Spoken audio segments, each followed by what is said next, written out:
We get everybody outside to come on in and join us. We'll get started. I believe everybody's going to be here has arrived.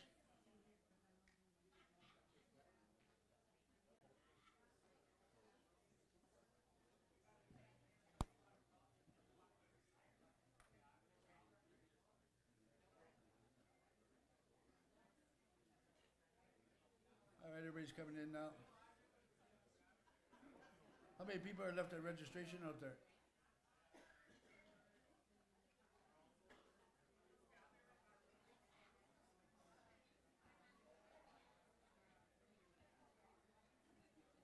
Where's your staff?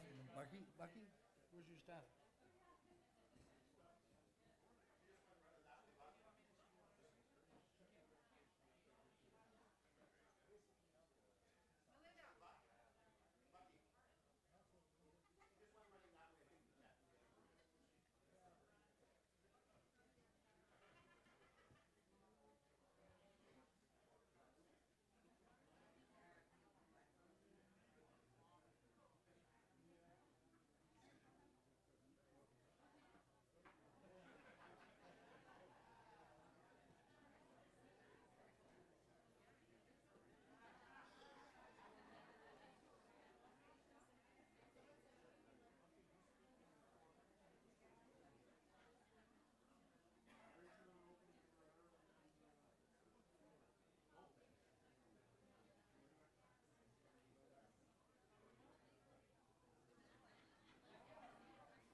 Okay, Melinda, registration is closed. Okay, good morning, everybody. Get everybody to take their seats. We'll get started. I want to start by welcoming you all to the Selkirk Park. Once again, I want to thank President Chartrown for allowing us to have this Elders and Youth Conference here in Selkirk. It's a beautiful location, and we're always very welcome by our mayor and council here in the city. I want to start off by welcoming you all to the 6th Annual Métis Youth and Elders Gathering. I am Minister Jack Park, the Minister of Energy and Infrastructure for your Métis government, as well as the Regional Executive Officer for the Interlake region. I would like to now invite our Interlake Elder Greg Bulmer up for the opening prayer, and we'll start off in our usual way. So please, Elder Bulmer.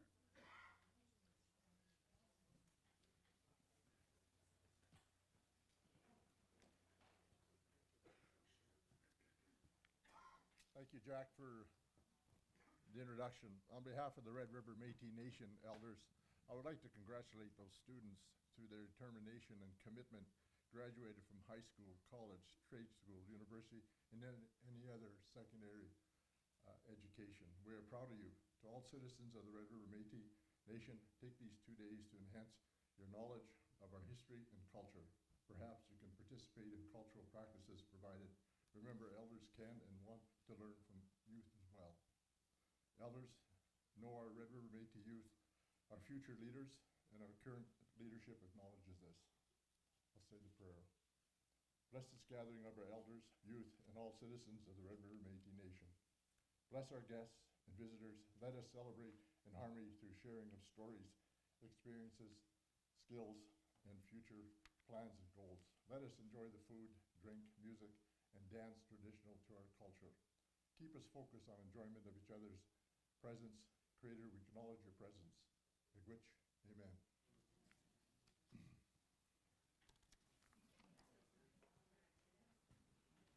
Thank you very much, Elder. I was just going to say, it's about time that they found a pedestal my size and I don't have to stand behind and look over. But I feel sorry for the tall people like our elder who just had to crunch down to speak into the microphone. So hopefully we can accommodate the taller people as we go on throughout the day. But I also wanted to welcome our first speaker who's representing the province of Manitoba and our Premier Wab Canoe, MLA Billy Cross.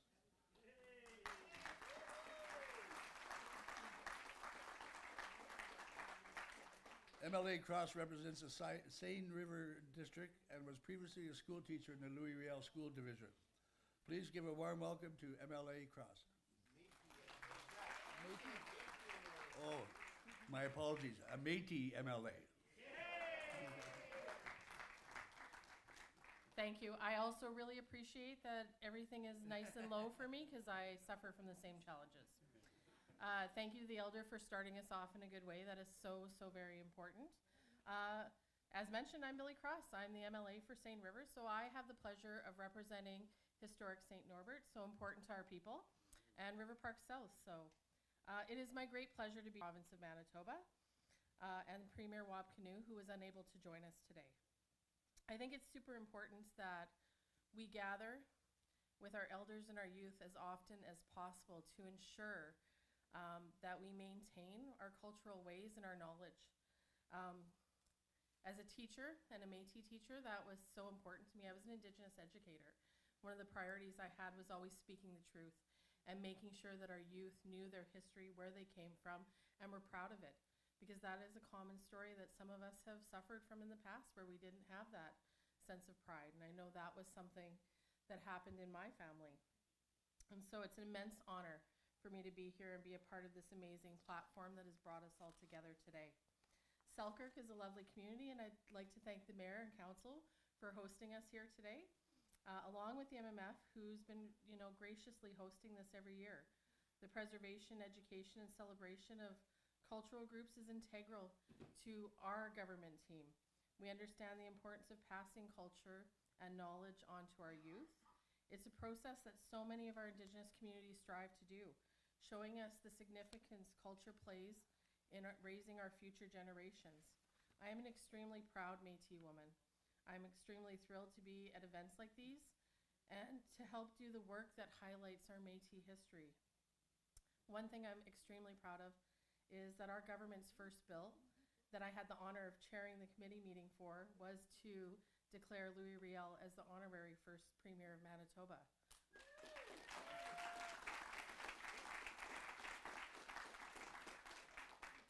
And it's a truth we always knew. We always knew what Louis Riel did. And so I'm extremely proud to be a part of a government that actually made that legislation and made it law. We always knew that our ancestors were the founders of this province and huge contributors to the fabric of this province. You know, allowing our youth to fully understand Riel's commitment and his sacrifices he made to our community is super important. I want to thank all the elders who are in attendance today for the gifts you're about to give to us all. I'd like to thank the Manitoba Métis Federation and President Chartrand for organizing this event and making the transfer of knowledge possible. Your dedication to promoting cultural preservation and community spirit is truly inspiring and meaningful to the Métis people. Thank you so much. Hope you guys have a wonderful time.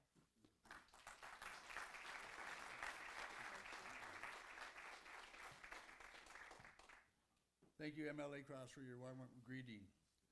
Please welcome our next speaker, His Worship Mayor Larry Johansson of the City of Selkirk.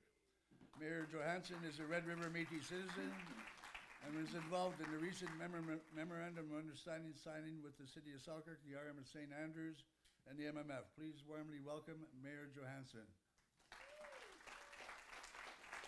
Well, thank you very, very much, Jack. It's a pleasure to be here, Mr. President, ministers, all our Métis friends and family. When we come down Main Street and we see the flags up, we know there's something going on. And we know 9 times out of 10 it's going to be in the Selkirk Park. Friday, I was down here with my beautiful wife, and we were at the pool and meeting people, and Norwood Tent Awning was here putting up the tents, so we know that this is going to be a special occasion. And when we came in here today and seen everything set up, it's like a portrait, it's like a picture. And as mayor of the City of Selkirk, proud Métis mayor, had my membership card mailed yesterday. I am very proud of that, very proud and happy. Yeah, you know that it's going to be a special occasion down here. So, elders passing on their knowledge to our youth is so important. The youth of today, it's a little different than when we were younger. When we were younger, I think life was a lot simpler. You worried about sports, you worried about trying to get out of school, and if you were a girl, chasing boys, and if you were a boy, chasing girls. But now it's different. With the electronics out there, everybody trying to get you to do things on the computer, even for adults. I was at the bank the other day paying something, and she said, you know, you can do this on your computer at home. I said, I don't want to do it on my computer at home. I want to come out. I want to socialize. I want to see people. I want to shake hands. I'm the mayor. Come on. I got to get out there. I want to be elected. But it's worse for the kids. You know, our kids, you know, well, they didn't have it as much as our grandkids. But I've instilled it in our 4 kids, that our 7 grandkids don't get stuck in the basements on their computers for 8 hours out of the day. Time it, maybe give them an hour or whatever. I know it's hard for them to tear themselves away. This is priceless. This is what we need. We need the elders teaching the youth so they can carry on behind us. We won't be in these seats forever, and we need the right people coming up behind us. And I'll just finish with a little story. I'm on the International Red River Watershed Board, and it's people from across the States, and it's people from across Canada, and I had my first board meeting, and they came up and they did it at Brokenhead at the South Beach Casino. And we had one day out of the 3 was Cultural Awareness Day. And we had representation from the MMF were there, did a terrific job. First Nations were there. And also the board members from the States and around. So in the morning, and I'll make this quick, in the morning we did a round table, and I was sitting about halfway. So they wanted us to introduce ourselves to the new people that were there. And it started off at one end, and it went around, and who they are, where they're from, a little bit about what they do, a little bit about their community or who they represent.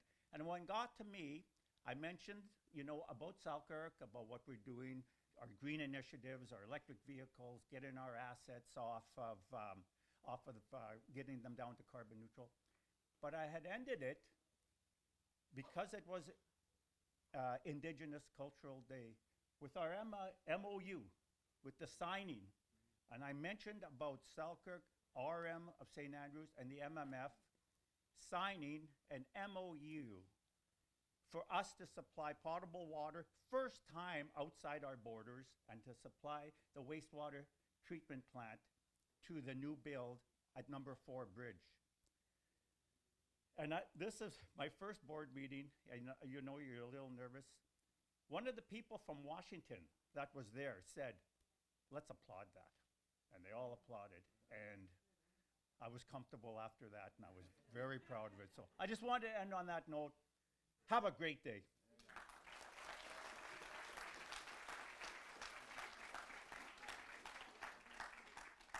Thank you, Mayor Johansson, for those kind words.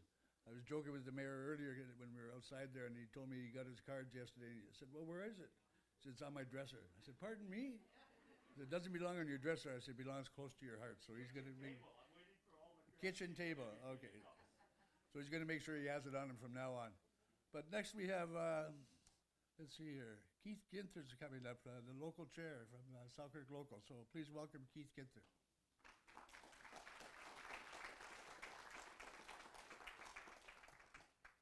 Thank you. I'm going to be the one that's kind of challenged here and got to step down a bit, but hopefully I'll speak loud enough. I want to thank Greg Balmer for the opening prayer. I respect it a lot because I've been put in that position in our local meetings where I've had to do that, so I always appreciate that. And I also appreciate him acknowledging the youth. Today, my sidekick's not with me. Morgan's on her first day of school, so she can't be here. She takes a lot, and she connects a lot with a lot of the elders. And I think that's a very important thing here from the youth perspective. She's very disappointed she can't be here, so she's going to stop by. She only has a half day today, so she will stop by, but she has a full day tomorrow. So I appreciate you recognizing the youth and that connection. But on behalf of the Selkirk Local, thank you all for coming out. I think it's a great place. The city always welcomes us with open arms. So I'll leave it at that. Have a great 2 days here and enjoy the community. Have a good day.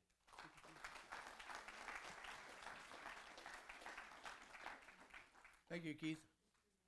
Our next speaker is the executive member of the Interlake Region, Minister Mona Bures.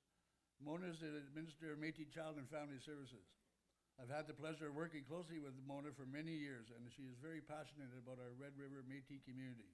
Please warmly welcome Minister Bures.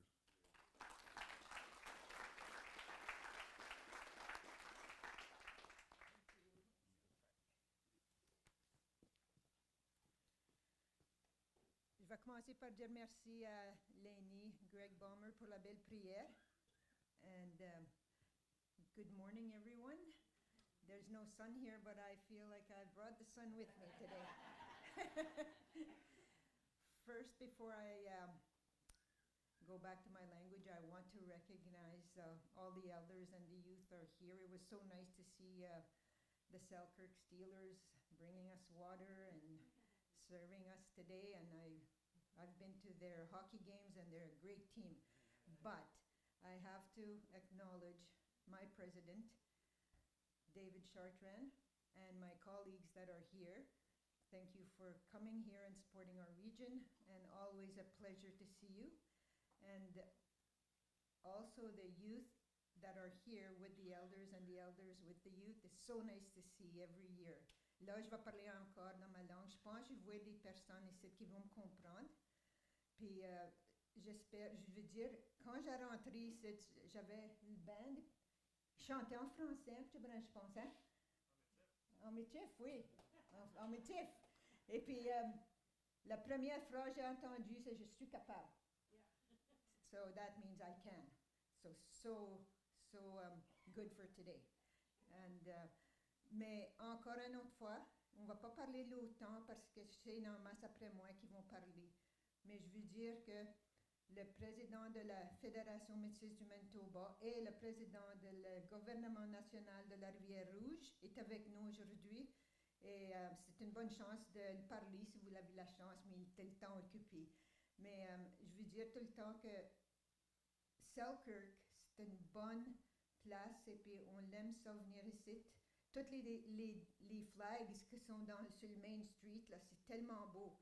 Et puis le maire, Johansson, est tout le temps avec nous, puis il nous aide tout le temps avec le député April Smith et leur conseil. J'aime encore dire un gros merci et puis amusez-vous, mangez bien, dansez si vous voulez. Mais je sais que vous avez tout le temps dans le cœur le choix de danser si vous êtes capable. Les jeunes vont venir vous chercher tout bien pour danser. Quand j'étais jeune, j'aimais ça, les gars venaient me chercher pour danser. Mais ça font plus ça. Je suis mariée, là. Mais merci encore à tout le monde d'être ici. Amusez-vous. Et puis, faites certain que vous visitez entre un et l'autre. Je vois le monde que je connais, il y a d'autres mondes que je ne connais pas, mais je vais venir vous voir autant possible. Venez me voir, on est tout le temps ici. Merci.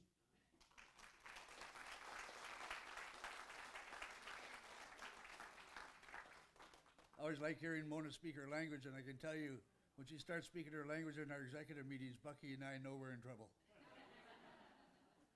So our next speaker is Associate Minister Peter Fleming. He's very knowledgeable about our past and current education systems, and he is dedicated to making sure our voice is heard. Please warmly welcome Minister Peter Fleming.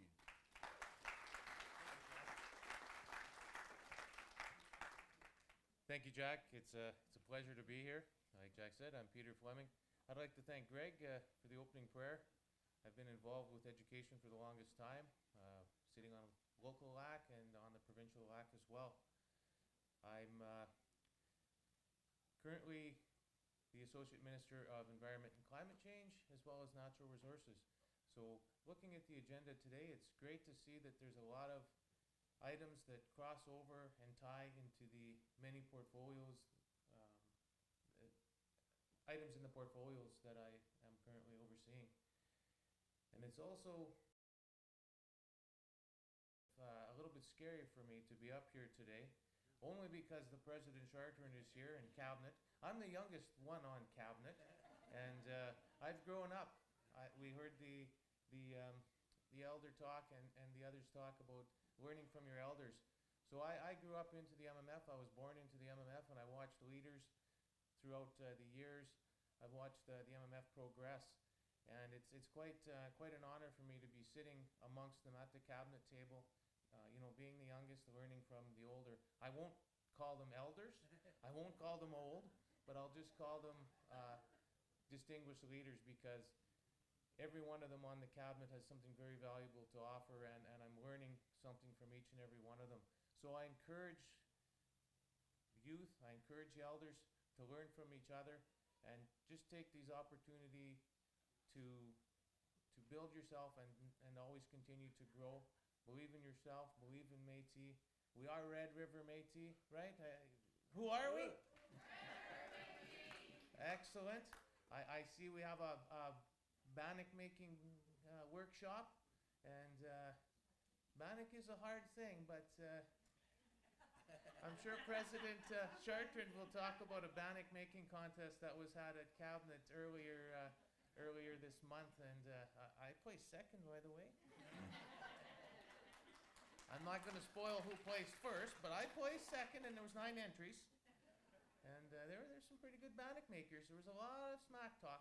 But anyways, that's all good fun and camaraderie. So I encourage you to mingle, meet someone new, meet a couple people new, and learn something from them here today. So enjoy your day. I'm happy to be here, and I look forward to meeting many of you and reconnecting with some old faces. So thank you.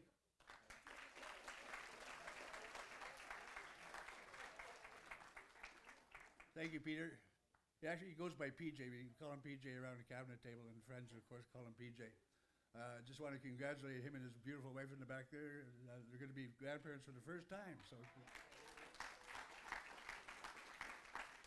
of course, they're the parents of Taylor Fleming, that famous fiddler that we have within our midst. So we're quite proud of Taylor and quite proud that they're going to be grandparents like the rest of us.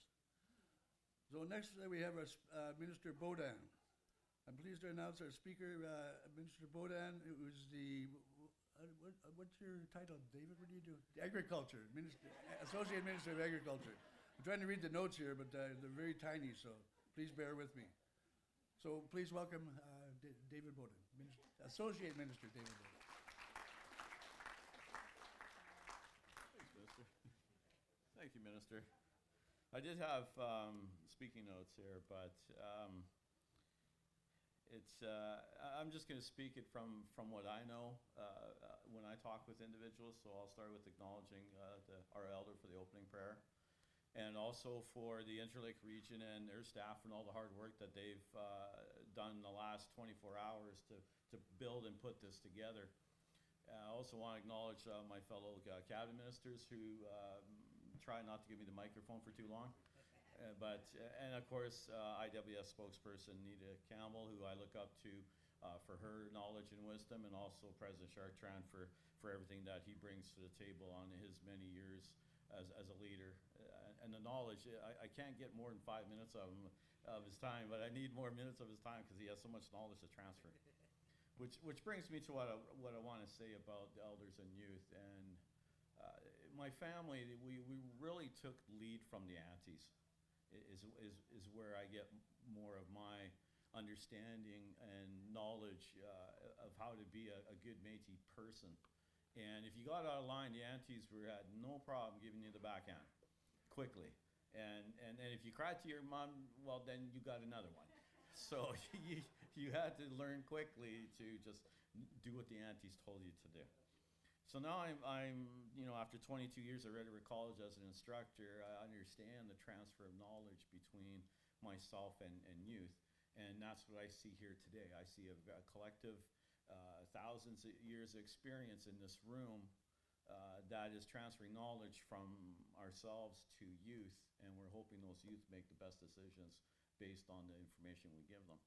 And of course, tradition is big. And I also want to point out, she's thinking that she's escaped this, but she hasn't. This is my daughter right here, Kaya Bowden. So Kaya's never come out to one of these, and this is her first time, and she thought she was going to sneak away, that I wasn't going to recognize her because I can't see her because of this pole, but I know you're there. And you're sitting right across from the finance minister, so be nice over there for me, okay, just saying. And so I just want to say thank you for everybody coming out and realize that we have a very big responsibility amongst us today. So thank you very much.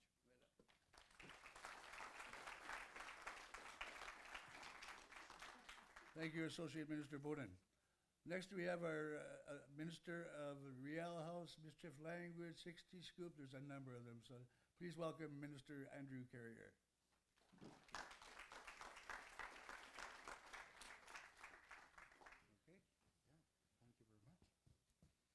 Well, good morning, bon matin à tout le monde. As the minister responsible for French languages and Michif language, it's always a privilege to be here. And it touches my heart also to recognize all of the great elders that are here, the youth. A great thank you, Elder Balmer, for your opening prayer, starting us in the right way, as well as looking at President Chartrand and all my fellow cabinet ministers and spokeswoman Anita Campbell. Welcome. What a great opportunity to be here here in Selkirk. Merci le maire pour la rencontre ce matin. So, Tansy, we gather today as elders, youth, and leaders of the Red River Métis Nation, bound by our shared culture and responsibility to preserve our culture, our traditions, and most importantly, our language, the Michif. We all know that the Michif language is critically endangered. But let me remind you, this is more than just a language. It is the voice of our ancestors, the soul of our nation, and the living connection to our history. It is our responsibility as the national government of the Red River Métis to preserve and revitalize it for generations to come after us. Je veux aussi vraiment reconnaître Derek Delorme pour la belle chanson en métis et en français. It's opportunities like this that we are able to hear the true enrichment of our language through music and songs. Through the Canadian Heritage ongoing implementation of the Indigenous Languages Act, we have secured so far $10.7 million contribution from the federal government. This funding is part of a newly jointly developed funding model introduced to us in 23-24. So with that money, we have asked for proposals, and we're working on 4 of them right now. But we are receiving more money, so we will be going back to asking for more proposals. And each region is my objective that we're able to work with each region to share and bring back the language, the Michif language, to the region. So we'll be working with our VPs as well as our citizens to bring more classes. And I want to say thank you for IWS for the project that they've started. We have one in the Northwest region as well as in the Thompson region. And of course, we're in partnership with the Louis Riel Institute, which we'll hear more about in a few minutes.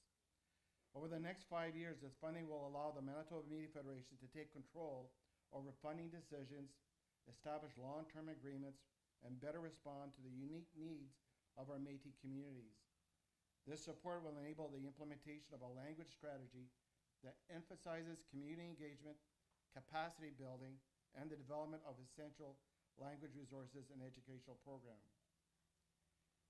Just to let you know, together, we will restore Michif to its rightful place in our nation, strong, vibrant, and alive. Un grand merci, merci, miigwech, et à tantôt.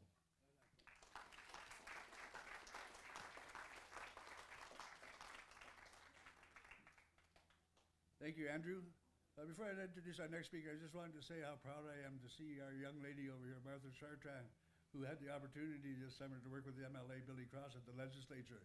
So I just want to congratulate Martha on a great job this summer. And I just want to say, watch out Winnipeg Region, because she's getting ready to run some future elections. So just be ready.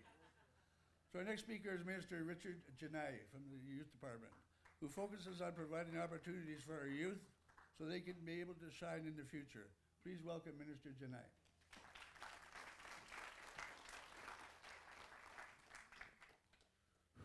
Good morning, everyone.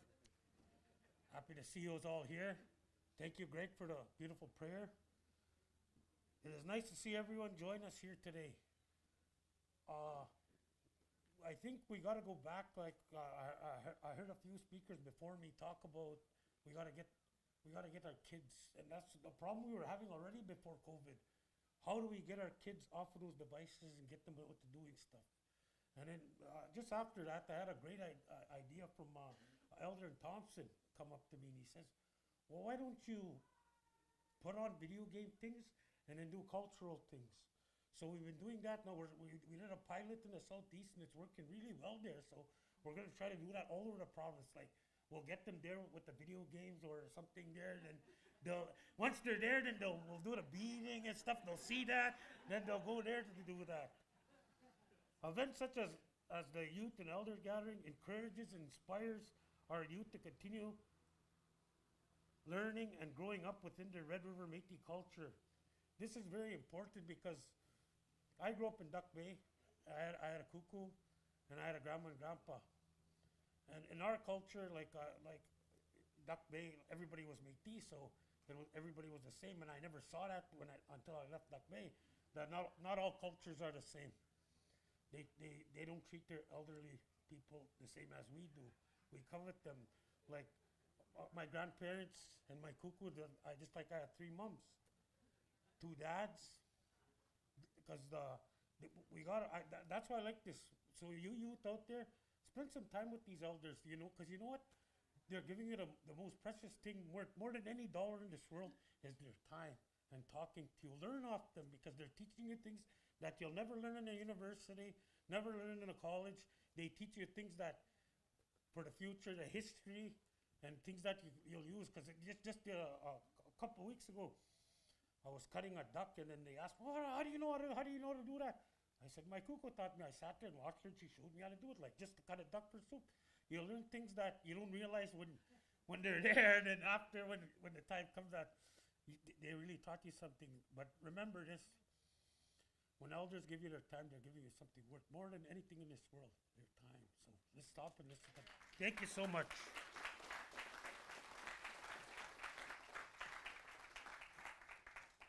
Thank you, Richard.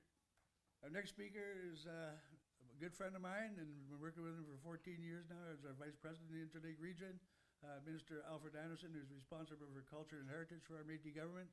And it's his hard work that put this all together, and working with the youth department to ensure that the elders and the youth get together and do some storytelling. So please welcome Minister Anderson.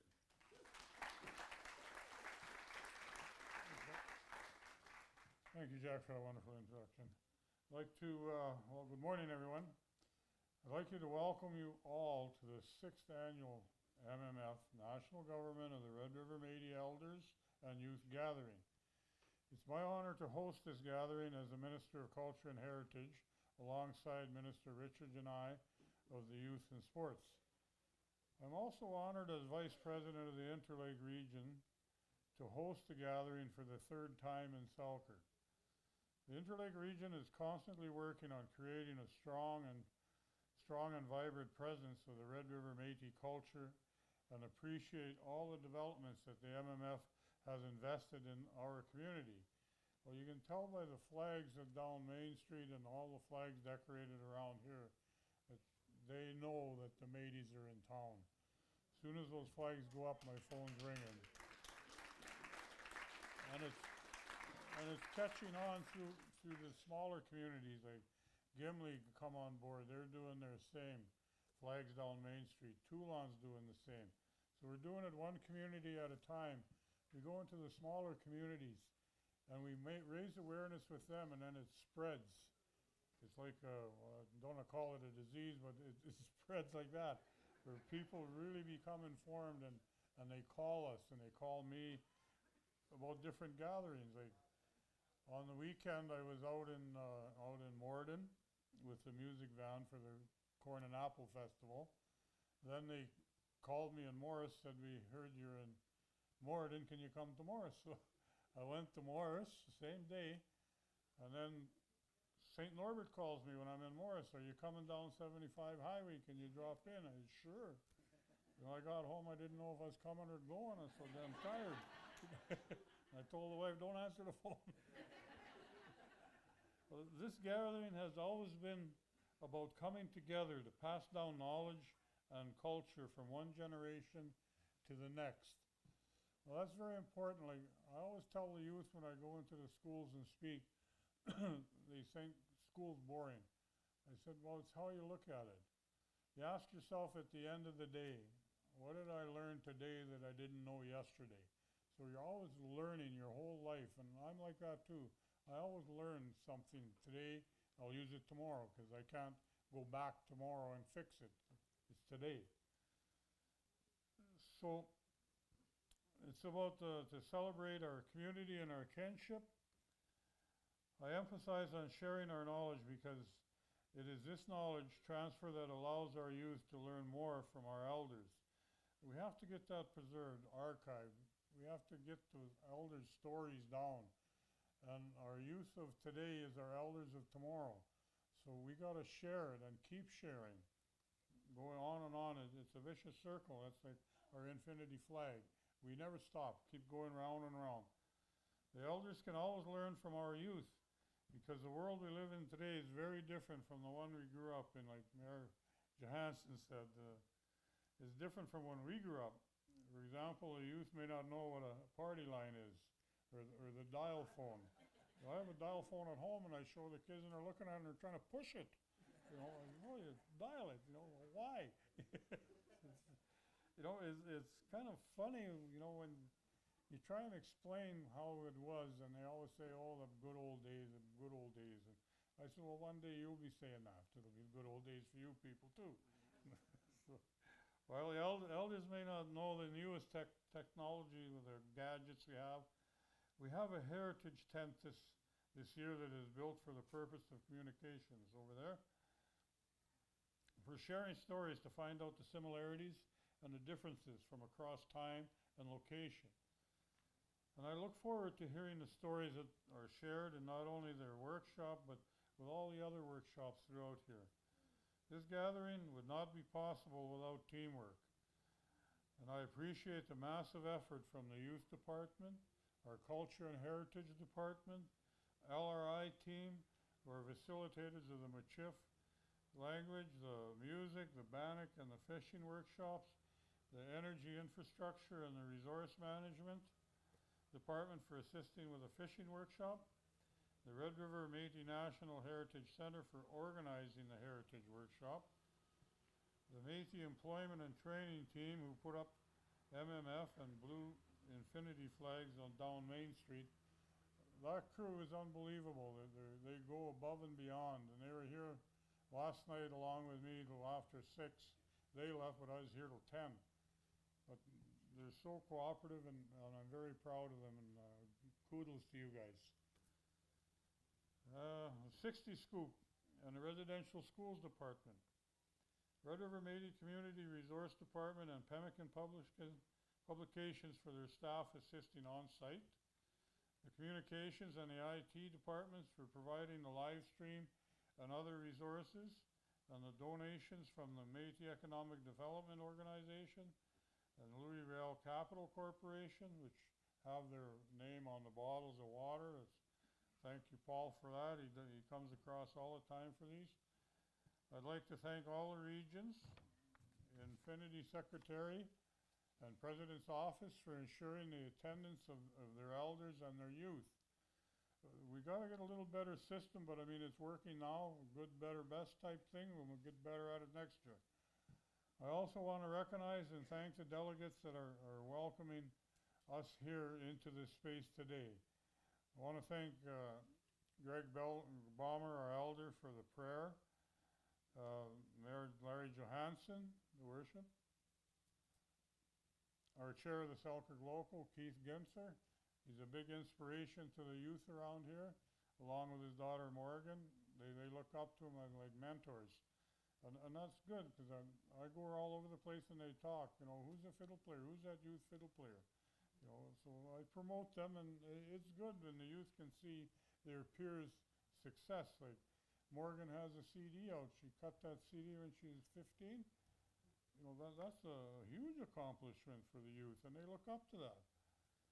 I also would like to thank my colleagues that are in attendance here today, and my executive minister, Jack Park, and Mona Beers for their help, Minister Andrew Carrier for coming out, Peter Fleming for coming out, and most of all our president, our leader, David Chartrand. I don't want to forget him. Just kidding. I mean, it's a great inspiration. Oh, and also Anita Campbell, thanks for coming out too.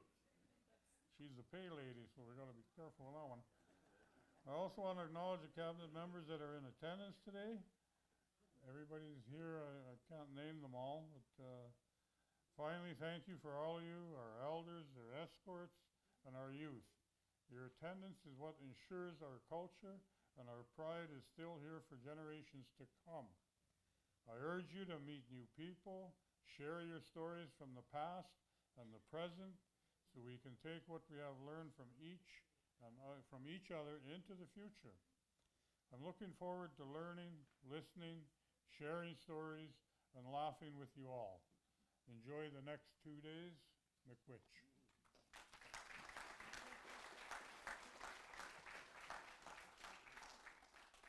Thanks, Bucky. Our next speaker is a very, very good friend of mine. I've known her for over 30 years in the Friendship Center movement and now with the MMF government. Please welcome the spokeswoman for Infinity Women's Secretariat, Minister Anita Campbell.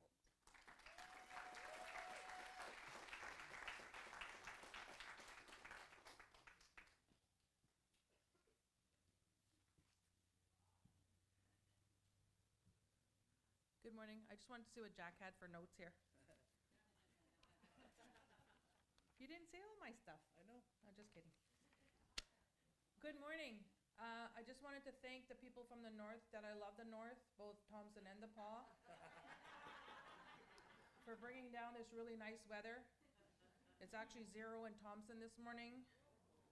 And I was like, I'll miss that weather because I truly do love the north. Anyway, I want to thank Greg for the prayer. I'm sorry I missed it. I was trying to rush here, and we're still trying to, so thank you so much. I've heard about your prayer, so thank you so much for that. I also want to thank, of course, Bucky. I can't believe that Minister Anderson didn't mention his music van. I kept waiting for the music van because I think that's such a phenomenal activity or project, however we want to call it, that he's doing. Because music is one of our, that brings us together, that brings us to our tables. And so for me, I really wanted to acknowledge Minister Anderson for pushing that and doing that. And no matter what anybody says, he's going to do it. And having that tenacity to do it, because I think it's important that we continue playing the music. Because we're also promoting then our artists. We're also promoting our musicians. It's not the van. It's the music that comes from the van. And I want to also thank Minister Carrier for mentioning the language program. We're excited to announce it. I was going to announce it this morning, but I think I'll wait till my AGA in the middle of September, because we have a very exciting language program that we're trying this year. We wanted to do something different. I'm hoping, and yes, we did focus on the youth for this one. And we're trying something out of the box. And so part of it is when you think about who is actually going to be carrying our languages, it's the youth. For me, it's the young people that are going to be carrying our languages. And so that's what we're trying to focus our attentions on, is how do we get them interested, and how do we get them involved, and how do we get their attention and stay to want to learn that language. And I think the more people that are speaking the language, the more of them that are going to come from sharing that language and learning with each other. And so we've come up with a different idea. I'm excited to announce it at our AGA. I hope, fingers crossed. It's targeted for the youth, but anybody will be able to learn off of it. Anybody. And so that's our focus this year, is that we're going to try to a different way of doing our teaching our language, Michif. I also wanted to acknowledge a minister of yours. And I don't know if you were listening when she was speaking, but it was when she was speaking the French part. And it's a beautiful language, and I wish I knew how to I wish I knew I understood it. But there was only a couple of people laughing at our table. Actually, there's probably only a couple of people laughing in their whole room. And Elder Linda said, she's so funny. But I wanted to say to her, what did she say? But I thought I better not interrupt. But it must have been funny. So Minister of yours, you're funny. Apparently, there was a few people laughing. I know you're funny. I just wish you would have, I was waiting for you to translate it to English. So I think for us, for the language piece is a very important, that's what's going to connect you with the elders. That's what's going to connect you with each other, whether it's and that's, I think, part of the plan is to try to connect our elders with our youth, right? In terms of in terms of the language and how sharing of those stories. We keep talking about our kitchen tables and how that's where all the decisions were made. At least I know in my family. We are getting a lot of new citizens, and they are so excited. I know on IWS side, we have a lot of new members, a lot. And we are so excited about it. I think we're over 2,100 now.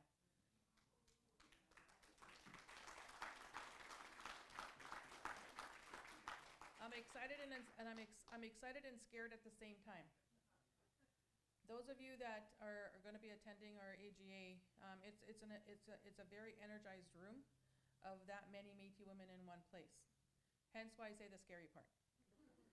Because you're trying to make sure you're accommodating everyone and trying to make sure that everyone is comfortable and safe and is enjoying and sharing and doing all the laughing. And so that's part of our task, is trying to make sure that everything is ready for the middle of September for us. And so part of what we're trying to do is make sure that the new citizens, the new members that we have, whether they're not the families, and that they're welcomed. And that for us, we're excited about having you come home. That's the messaging that we're sending, is that we're excited for our new members. I always knew Larry. I wasn't surprised when he announced his citizenship card. I'm surprised he doesn't have it in his pocket. And I think that's what Minister Park was getting at. Like, why is he not carrying it in his wallet? I don't get it. Anyway. Oh, you're gonna get it frame. You're gonna carry on the frame.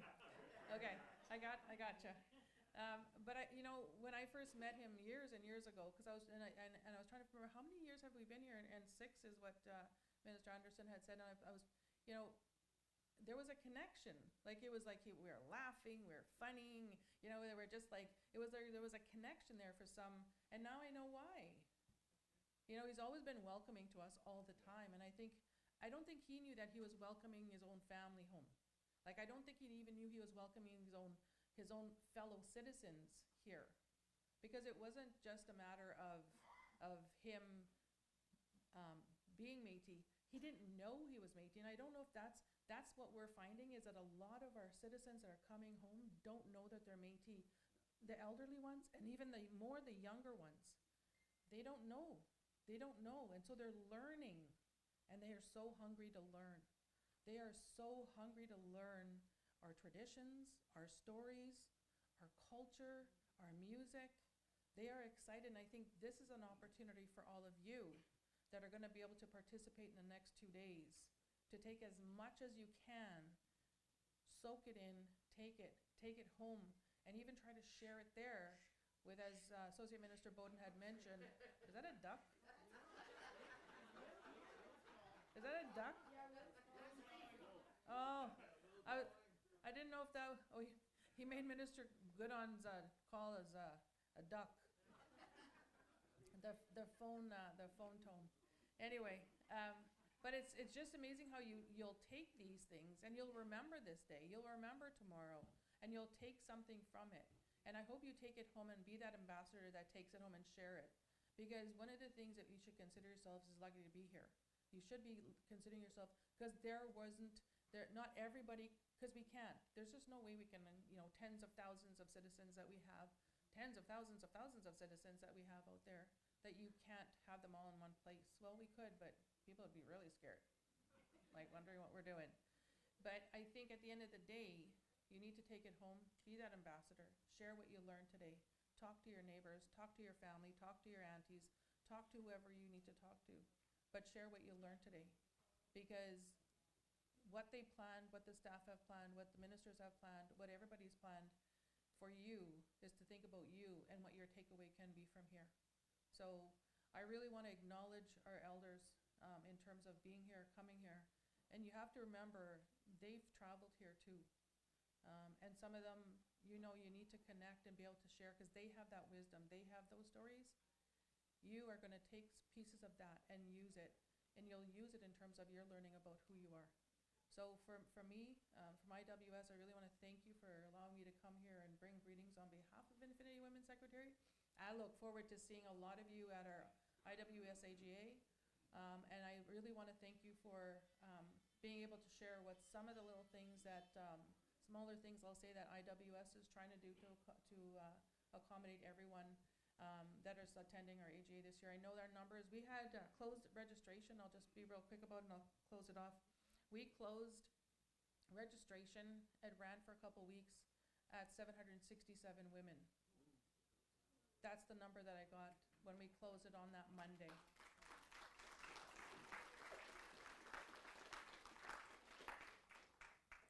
So we're trying to make sure that we're trying to accommodate at least 500 of that 767, and I'm hoping the rest will be able to participate by Zoom, because we're still doing hybrid, largely because of COVID. Last thing I wanted to mention to you, I was lucky. I've always considered myself blessed in terms of how I grew up. I moved from Duck Bay when I was 5.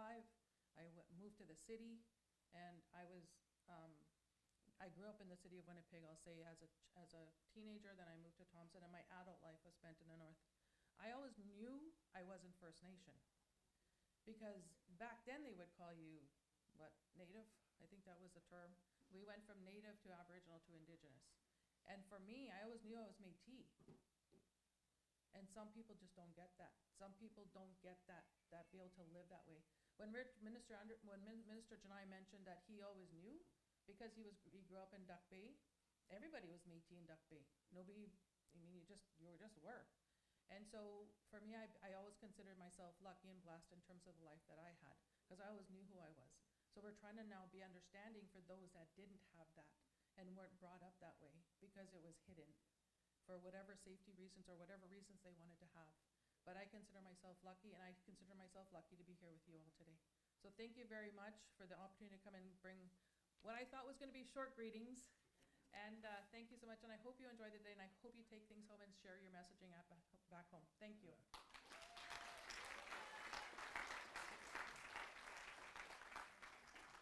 Thank you, Minister Campbell. Before we get to our next speaker, I just want to introduce a few cabinet members that are in attendance. Vice President Judy Mayer from the PA region.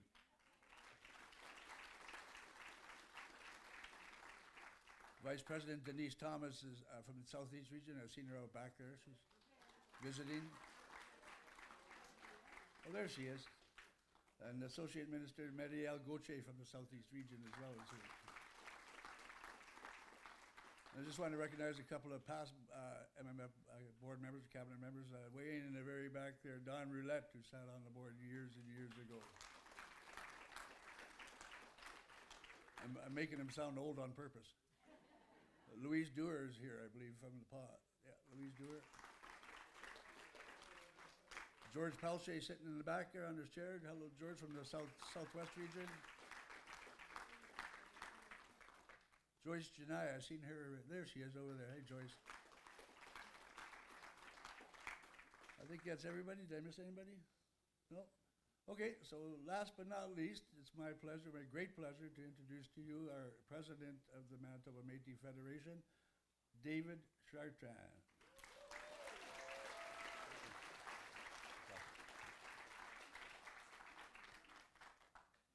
So you can see that they cut the podium. It's a lot shorter. Yeah. But Greg, thank you for your prayer this morning. And it's a message to our young people today. All our functions are started with a prayer. Greater good than all of us in this room. And there's a better place. Ancestors have moved on and probably look down upon us. And like my mom looks down upon me. I talk to her every night and in fact every morning. Elders, cultural elders, people with different skills and different ways of telling you and teaching you. Our elders you basically are encyclopedias. You have so much knowledge that you may not attain to be of importance because it's something you do on a regular happening at home. Like Bruce sitting in the back over there, he picks blueberries. To him, it's probably just nothing. But it's a cultural thing he does all the time, picking wild rice with Oliver. And so when you look at that, it's part of something they do in Manitoba. We do the same in Duck Bay. So it's although we're far apart, we still have the same background of cultural exchanges and practices. And these are important to recognize. Like you heard Mona speak in the French language in part Michif. You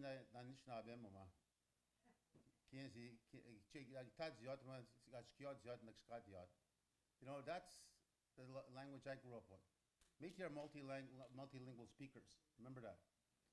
But I'm not a Sauro Métis. I'm a Sauro speaking Métis. So. And I say this here for our elders to remember that for too long we've taken for granted that who we were, nobody else wanted to be. But society and the world is changing on us rapidly. The more we're advancing, the more we're getting ahead and helping our future generations with whether it's buying houses or going to universities or colleges, fixing their homes, giving them harvesting rights, all of these things that we're attaining and gaining. People are seeing this and they're saying, well, how could I get a piece of that? Well, I could claim I'm Métis because I got mixed blood. But it doesn't make you Métis. Métis is something you have inherited yourselves by our ancestors who gave us that gift. People have died for this. And I go back to the days of Riel, back to the days of Cuthbert Grant. In 1816, there was the first battle of a war. It was about our free trade. It was about our existence to live as a people, free and reigning and controlling the prairies. For the young generation here, you got hockey players here. Imagine for a second, go back to your family members, your ancestors, how they lived. And I tell you how we lived, we grew up very poor. I'd rather go back to that than anything in the world. I had a good, solid family, a strong family, but even though we're poor, we had love, we had family, we had caring. So when you look at today, where it is we need to go, why we have these conferences, why we think they're so important, is that we need you to talk to each other. And we need the young people to ask the questions, not to be afraid. You can learn from the young people too, by the way. All your cell phones, I know it's the older people, their cell phones ringing on like crazy. I've been trying to teach Bucky that to shut that damn thing off, or Don Roulette, shut that damn cell off. I don't know how, we're just pressing when there's a meeting going on, you know? But you learn that from the young generation. They're quick, they know the damn AI, the new future of the world we don't know. But it's important that we can interact together. But going back to the story, the blueberries and whether it's even, I was talked by, going back to all the way to get Seneca Road and Wicca for medicine. You know, so you start thinking about those things. Why are they so essential to know about? Because it made your family who you are today. It made you understand who you are. It made you become a people, a nation, an identity. And our people are coming after it today. They want a piece of what we got. And think about it. And a lot of the people here with gray hair like me, nobody gave a, pardon the language, a shit about wanting to be Métis. Seriously, they didn't.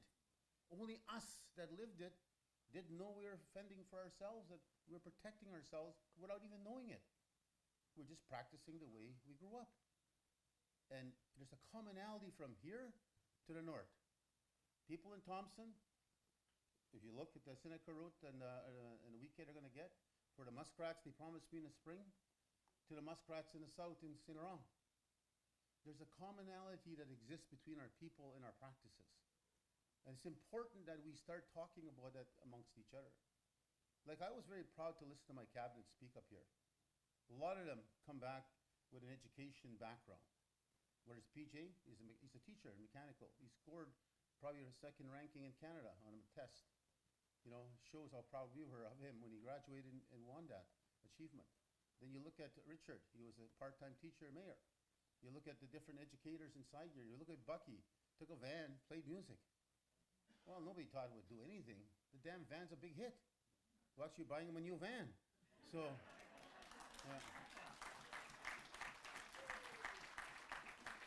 but in order for that van to be a hit, it takes dedication. It takes hard work and a constant practice. And that's what young people need to learn. I spoke in the PAW this weekend at a regional meeting.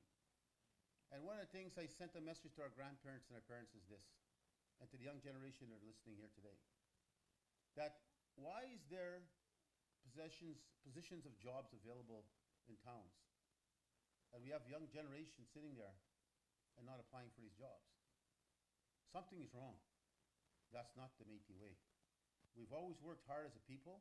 We've always taken care of ourselves as a people. We still do that today. There is nothing that we've ever been given in this country that's been handed to us, ever, ever. Everything we've got, we've fought for, and we had to fight and develop and push. That's why I keep on educating our people and our young generation today. When we talk about first-time home buyer program, giving a grant of $18,000 to buy a house, and say, well, you got that from the federal government. Bullshit. The federal government took our taxes for billions and billions of dollars every year. We're finally getting some of the tax back to us that was taken from us and borrowed from us. So nobody gives you anything. That, and for sure, I tell you right now, as a president, nobody gives you. Everything we got, we fight for. But it's important to truly recognize who you are and what you stand for. And the smallest thing you think are insignificant could be the biggest part of the future. Like the van. It's insignificant. It's a van. But it's neat to sense the music that comes out of there. You know, no matter where, even our Métis hour that we have every Saturday, I bet you a lot of the young generation don't listen to it. But I assure you, if you listen to it for a while, and you listen to the Métis fiddle play, and you listen to the stories of Oliver Bolette, why we got the fiddle as a gift from God, you'll start to see your own body start to react to it. Your ears, your mind will start to shift, to start thinking, that's mine, that's ours, that's who I am. So from my perspective, the young generation, it's important today and tomorrow. It's going to rain, by the way, tomorrow. I hope the hell it doesn't. Mayor, do something about it, for crying out loud. So but it is important that our elders and our youth really exchange it. I want you to speak too as elders. Don't just sit there. Don't just sit there. I know a lot of you are shy. Say something, because you have so much wisdom in there. And the smallest thing you think that's not important could be the most important thing that happened throughout this next 2 days. So be open to each other. Like, these are Selkirk Cedars. One day, one of these guys might be playing in NHL. And I hope they do. I'll be so proud of them. And we have other youth here that are volunteering. Look at the beautiful vest. I don't know if she made it, but she's got a beautiful vest on.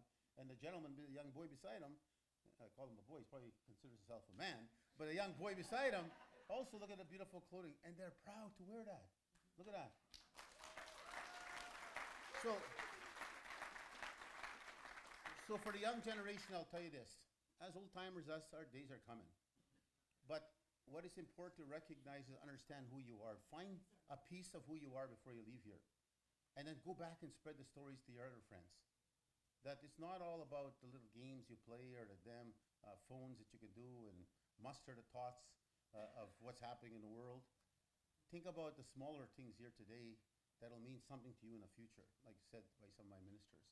Because it's going to be important that you know who you are. Because people are coming to steal your identity. And we're fighting like hell right now to protect it. And they're coming. And they're not coming to want to be Métis. They're coming to want to take what you've been able to gain. So that's what's going to be important. But in order for you to fight it, you've got to understand who you are. You've got to know who you are to fight for it. You've got to understand why you're fighting and why you're going to be fighting for the next generation. The minister yesterday opened a daycare center. Minister Nello, how do you say his last name?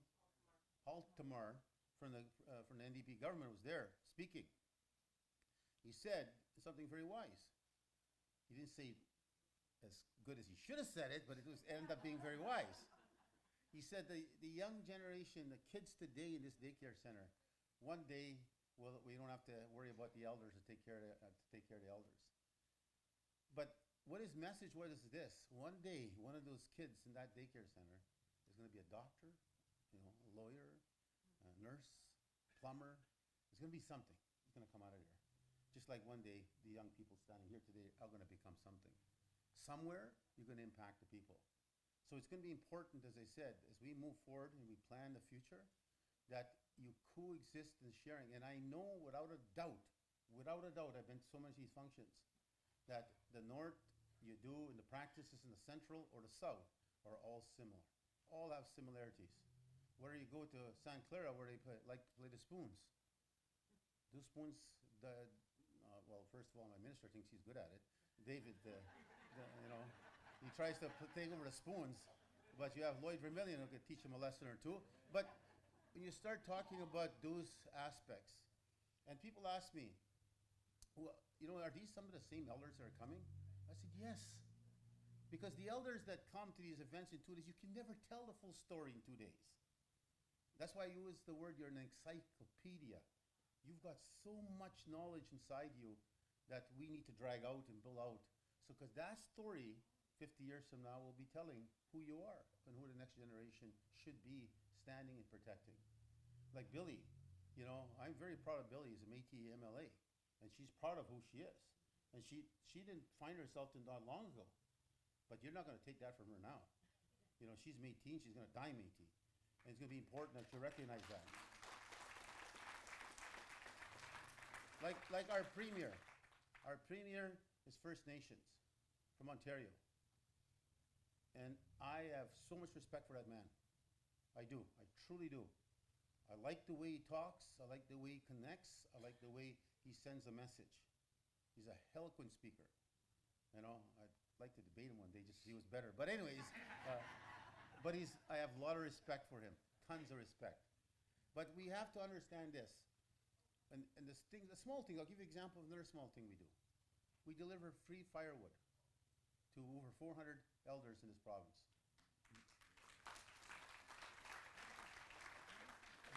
Derek Danielson in the back there is leading that, and Hilda Bushy is leading that in the Northwest Nikimiko. See, my baby here, by the way, she works for Billy now. Billy went and recruited her to work as a student. So when I got here and I arrived here, I said, oh, I see my baby coming. I thought, oh, good, I'll get to see my baby, which I love dearly, and my boss in many ways. So I was going to go up and at least get a hug or something. She walked right by me, you know, because she was getting a bottle of water for Billy. So, well, at least she's loyal in her job. So, yeah, but I'll remember that. Anyways, going back to the message that Derek does, and Derek has been one of our ambassadors to the elders. He actually talks to so many. He says some are criticizing you as a president, that you're not doing enough. Well, that happens, you know. No, but it happens. There's nothing wrong with that. Always remember that. There's nothing wrong with that. People are entitled to their views. But he said, after I speak to them and educate them, I didn't know that. Oh, is that really happening? Really, that program's there? Because that tells me something, that we are weak then in our communication. We're not getting that message out. Because a lot of our communication systems is for the young generation now today. And we forget the older people, they're not in their laptops every day or their phones like me at home and TikTok. I fell in love with TikTok, that stupid thing. I think I'm becoming an addict. I never knew nothing about TikTok till only about 6 months ago.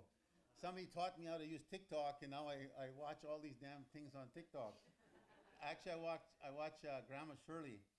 She's from Saskatchewan, and she does all traditional cooking. She's, I don't know if she was Métis at one time, she's First Nation. But anyways, I watched her bannock making. So my mom used to be a bannock champion, and I didn't like her bannock, by the way. But she was a bannock champion. Oh, no, she knows that. I like my sister's bannock. My sister had a hard crust in the top, and my sister Nancy is now passed. And my mom used to have a bannock that was just thick and fluffy, and everybody liked it. She always won in contests. So one time, there's this contest in Duck Bay, and she's Métis Days. And she's been winning year after year, you know. She's just proud, waiting for that Métis Days to come the next year to make her bannock. So this, I guess, without telling her, somebody put in a raisin bannock. So she knows how to make raisin bannock too. So anyway, she didn't. She put a normal bannock in. She came in second. Oh, it bothered her. She found out a raisin bannock beat her. And then she was adamant they cheated her. So she never entered a contest again. I can tell where my stubbornness comes from, right? So, but it just shows you again the characteristics of things that are so important, like even bannock making. PJ said he came in second. He deserves to be second. His bannock was actually nice, but wasn't better than mine. So, I actually came in first. You know what? I'll tell you what's so amazing. Because in our family, and the old way, our family, like my mom taught me, my mom at home, we didn't really do dishes at home, us as the guys. But we did all the wood cutting, hauling the water, all of the hard labor stuff, doing the garden, hauling the mud from the garden to make a bank around your house, etc., etc. That was our jobs. And so I grew up that way. That's how my mom taught us. And so, but making bannock, I watched her. She was a good bannock maker. So I thought, but I forgot what her trait of how she was doing everything. Because my mom didn't have a measuring cup or nothing. It was just like fast, right? And actually, when Gloria and I got together, I told Gloria, you better start learning from my mom how she cooks. But my mom doesn't speak good English. So Gloria was just there, you know, trying to listen to every word. My mom would be talking Soto to her, and she wouldn't understand a damn thing, but she'd just say, yeah, yeah, yeah. So anyway, so she tried to watch my mom, but my mom was so quick in doing things, and now she made her perfection to her stuff. And so I wanted to make bannock too. All of a sudden I don't know, because I'm getting old, 64 now, and for some urge, Don was making bread all the time, bringing it to the house. Not the best, but okay, better than nothing. But he was trying, right? And so one day I woke up and I said to myself, I want to make bannock. I don't know why, I swear to God, I don't know why. I said, I want to make bannock. And I was trying to think of how my mom made it, and then how she put the ingredients. I couldn't, so TikTok came along, you know. So, and there's where Grandma Shirley is. So I watched her. She put all her ingredients in, etc. So I've been practicing that at home, and my bannock's been turning out very, very good. So again, Métis, very competitive people, Métis. Don't ever challenge them. They'll be right there, right? So we're at a cabinet retreat in Ekla. Next thing, people come up and say, okay, who makes the best bannock? Oh, okay. Right away, people are getting their backs up, huh? So we had women and men there. Everybody, I make the best bannock. So there was 9 contestants that came in. Half and half, I think, women and men. Actually, the men came first. Isn't that amazing? I came first. Where's a round of applause? I came first.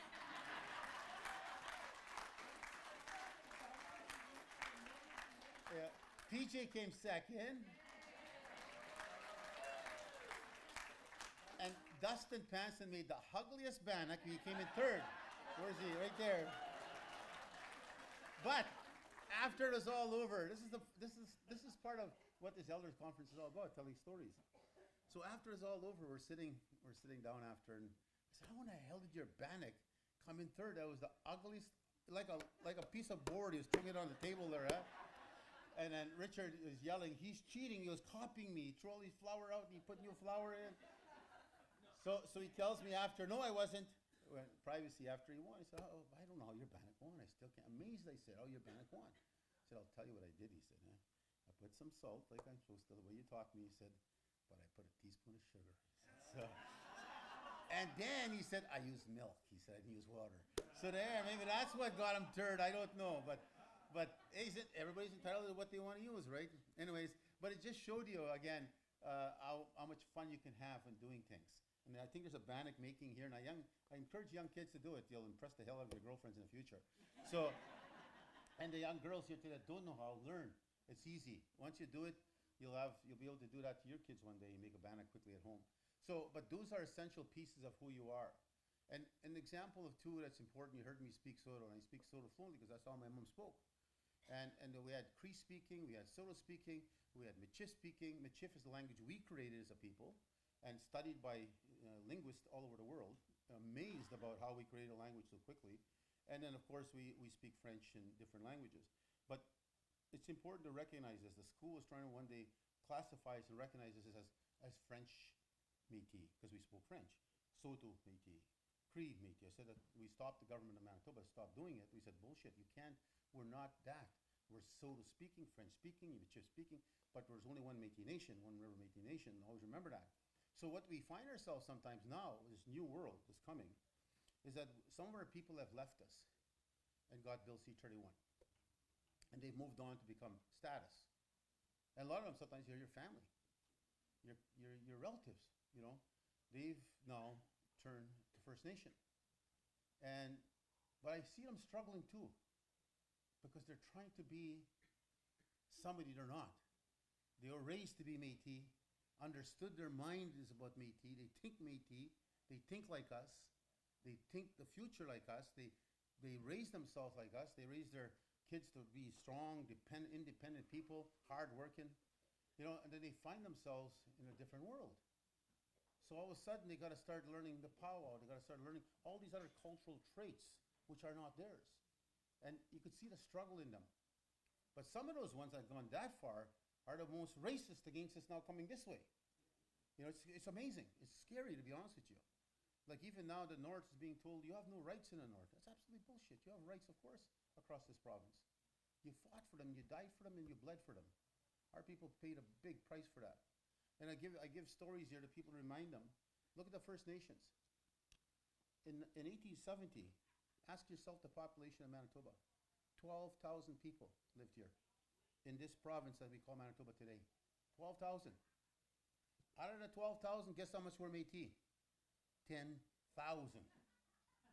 There was only about 700 probably First Nations here. They're all wiped out nearly. And guess who defended them? Louis Riel. When he created the Manitoba Act and the Bill of Rights, he said treaties must be established with the Indians. So their treaty comes in 1871, our treaty comes in 1870, but they won't recognize it, the First Nation. But what they threw at us now, which is unfortunate, instead of working with us, and they're fighting us. For the life of me, it confuses me. Because we believe in unity, working together, and we're relatives. We're related to each other. We live next door sometimes to each other. So why do they think so negative to us? Why do they think so negative towards who we are? You'll remember that in the North when you sat on that college board, university board, you know, UCN, when they're pushing against Métis culture of any sort to be inside. Like, where in the hell did this come from? It came from outside our communities. I'm sure the First Nations didn't think one morning they wake up and saying, well, you know what, I'm going to fight with the Métis today. I don't think they're better than us. I think they're stealing our rights. They're only half rights, people. They're only half of us. Our rights don't, you know, your rights don't come from being Indigenous First Nation. Your rights come from who you are because you fought and bled and went to war for that. That's where your rights come from. As a people, a nation with an identity and a culture, that's where you come from. Your own identity. Not because you're so much 50 plus 1% mixed blood, whether you're Cree or Ojibwe blood inside you, that doesn't make you Métis. What makes you Métis is the people that fought and died and created a nation. From the first battle in 1816 on, our nation, the new nation was born, is what they say in the history books. That's where the new nation came from. And it was us. And remember something, your ancestors suffered for it. They suffered greatly. Think of the people in 1870, the women that were being raped. And think of the children that died to run, to flee to Western Canada, to the United States, and to Northern today Canada. Your ancestors fled to save the children, their children, your great-great-grandparents. Some of them survived, some of them perished. And people suffered just to be Métis. And let no one take that from you. Let no one tell you you're lesser. Let no one tell you you're not a nation. Let no one ever do that to you. So the young generation, remember that. There is no one that can say in this world, in this country, that the Métis are not a nation. The Métis are not of our rights-bearing people. The Métis are not lesser than anybody in this damn world. So you remember that very clearly, no matter what and where you go. So that's the future of teaching our young people today and throughout tomorrow. When you talk about the smallest of things, I want you to talk about trapping. What happened in muskrat last year? Why? Because the water changed on you. More otters came because there are not enough trappers anymore. And people criticize the trapping. Why do you think I restarted the fur industry? You know, people are forgetting something. What we are connected to the land on. We understand the land. You have a hunter in your family there, remember that. So when we look forward to the future, beaver's main enemy is what? Man. Without man to trap, the beaver population will explode. And they will explode. And they will destroy anything in their path. No matter how cute you find them in the TV, they will destroy. Not that they intend to, but that's just their nature. They will block every creek where the fish spawn. And the fish will not be able to spawn, and the fish will then suffer greatly in the lakes that one day you're talking about fishing to go casting a rod. May not even exist. So it's important that we try to help nature. That's part of who we are. You hear First Nation stories talking about their connection to the land. You got a strong connection to the land. You played a very important part in the fur trade era in this country and in the world. So today we're trying to revive that. We're trying to bring it back because it's part of who you are. It's no different than the Icelanders in Eastern Canada who would go to war if you stopped them from fishing lobster or fishing cod or fishing in the lakes, in the ocean, I meant. They would go to war, those not Icelanders, pardon me. They go to war here, Icelanders. But the ones away in the East Coast, they would damn well go to war. You've seen them. They were going to fight the First Nations vigorously. They're willing to fisticuff and fight because they saw that their practices were being taken from them. Their cultural ways were being taken from them. And that's what's happening to you right now. You're losing part of who you are. Our traditional economies, what were they? Fur trapping was a big one, a big economy of ours. It's one of our historical traditions. Fishing has never been another one, part of who we are. Working in a bush, in a forest, in nature, that's another part of who you are. It's always been part of your family. Check all your families. I'm not talking about the ones that live in the city now that are having become doctors, lawyers. Go back a few generations and check where they all had their upbringing, economic upbringing from. Then you'll see that connection. Then you'll understand why your great-great-parents did what they did. And you'll understand all of that. So in these 2 days, try to really express the importance. Oliver, don't be afraid to talk about the wall rice. I think it's Oliver in the back. Mahai's I had a stroke in my damn eye, or I can't see good in my left eye. That's you, Oliver? Okay. And don't be afraid to talk about the story of the wild rice. There's a big difference, which I learned. I never picked wild rice in my life. Oliver and Bruce took me out, showed me how you beat the hell out of these big long weeds, and the rice falls out in the canoe. And there's spiders everywhere. Yeah, but these spiders help pollinate the wild rice. But then Oliver will tell you the story, and Oliver, don't be afraid, please tell it. There's small, these are probably the original wild rice. They're not man-made. These are grown from nature itself forever. It's a short grain. The long grain is the planted ones. Am I right, Oliver? Yeah. So those you could find at different places. But wild rice is part of our economy, of trade. So remember what I just said, 1816, what was the first battle all about? Free trade.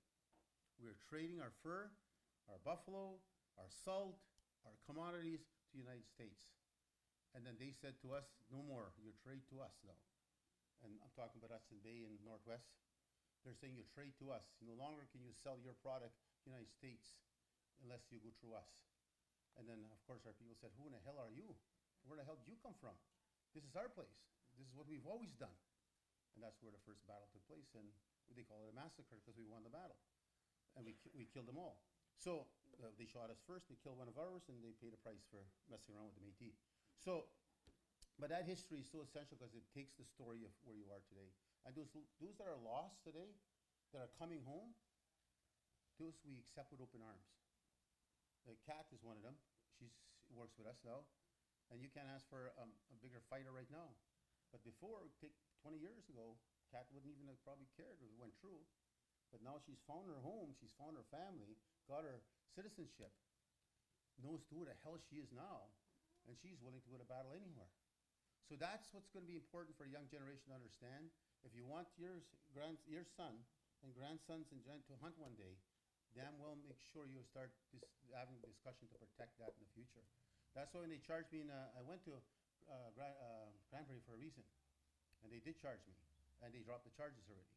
So, but the point was, it is our right, and I was willing to take them on. And I don't know if Wade's here or not. Is Wade here from DePaul? Wayne, Wayne, where are you? Oh, right there. Where's he? There. Okay, there he is. Blue cap. He's trying to be shy. Don't be shy. He makes good bannock maker too and jam. He sent me bannock and jam. Anyways, when I went stopping at his house after I got charged, and we're going through DePaul. You know what he said? Because he hunts not far from DePaul, Sturgeon Landing, I think you call it. Yeah, so he hunts there. He's hunting there through his whole life. And all of a sudden they're saying he's a criminal for hunting on something he has a right to feed his family traditional food. So he was afraid. He quit hunting. He didn't want to hunt there no more. He didn't want the harassment. He didn't want game wardens keep on scaring him or take his truck, his gun, and everything from him. So he quit going. He quit practicing his culture. Then when he found out I got charged further down in Cranberry, I stopped his house. He said, good one, he said. Now you can fight, he said, because now they charge the president. So, but they dropped the charges already. So anyway, because we were right. You were right all along. You had that right. That's why they dropped the charges. We beat them in court. And plus, we have a premier that understands. So again, enjoy yourself in the next 2 days. Don't be afraid to interexchange discussions, because it's so important. And I think it's important to recognize your big heart as a people. And I have a Ukrainian employee in the back there, Artem. He works delivering firewood. And I'll tell you that, close off with that story. When the Ukraine got attacked, they're facing what happened to us when we got attacked from the east, when they came in to attack us and take our land. The same thing's happening to Ukraine. They're after the land of Ukraine, the territory, and so forth. When we saw that, as a cabinet, as a people, even though we're an ocean apart, we said we can't just sit here, just like our veterans did. World War I, World War II, a lot of our Métis veterans went to war. Think about this for a second. This is an history lesson. In 1885, this country went to war and attacked our people, killed innocent, some children died actually in the war and suffered. And that fight happened in Batoche. That was all our Red River people over there that moved away from 1870, end up living out there, end up fighting in that war. And you look at that war in 1885. In 1918, is when World War I took place. Do the math. 15, 18, 30-something years, they're knocking on our door. Can you come and help us fight for a people we did not know overseas, and for a country that didn't give a shit about us, that went to war with us and killed us, and they come knocking on your door to your ancestors and say, come and help us fight overseas. And guess what your people did? They loaded up their clothes and packed up and took off to go fight for a people in a country that didn't love them. 30 years later, after they went to war with us. So, it tells you the heart of your people. And we did that in World War II. We fought again in World War II by great numbers. And it took us 75 years to get an apology from Canada for the mistreatment of veterans served when they came back home. Every veteran was promised a head start, guaranteed either economically or school or resources or a farm. Something to start their life all over if they lived the war and came home. Our Métis were told, go back to your trap line. Go back to where you come from. There's nothing here for you. And all the white guys, no disrespect to the white people, they were given their promise, except for the Métis and the First Nation. First Nation got a settlement. It took us 75 years to get that settlement in an apology from Canada to how they treated our people after that war. So you look at history of your contribution. So when Ukraine was being attacked and they were put to the hellish life they live in now today because of a big military power next door, we are not a rich government, but we sent $100,000 to help them out right away. We then moved beyond that. We carry the flags in our buildings to send a message to Ukraine, we're going to back them up. We also have now in our childcare graduation coming up in June of next year, 22 newcomers from Ukraine. I don't like the word immigrants. Newcomers that have come from Ukraine that are graduating, that are going to work in our childcare centers. 22 of them next June.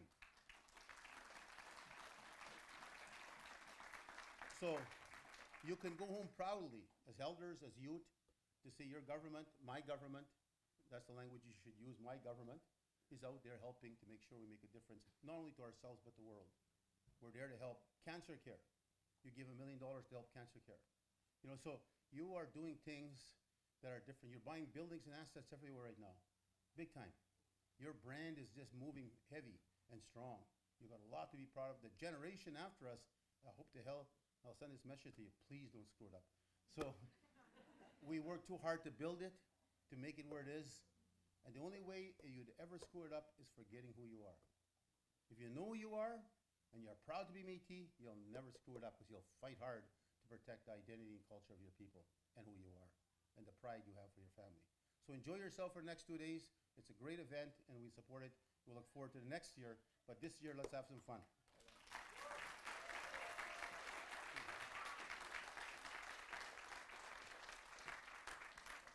How about a big round of applause for our president?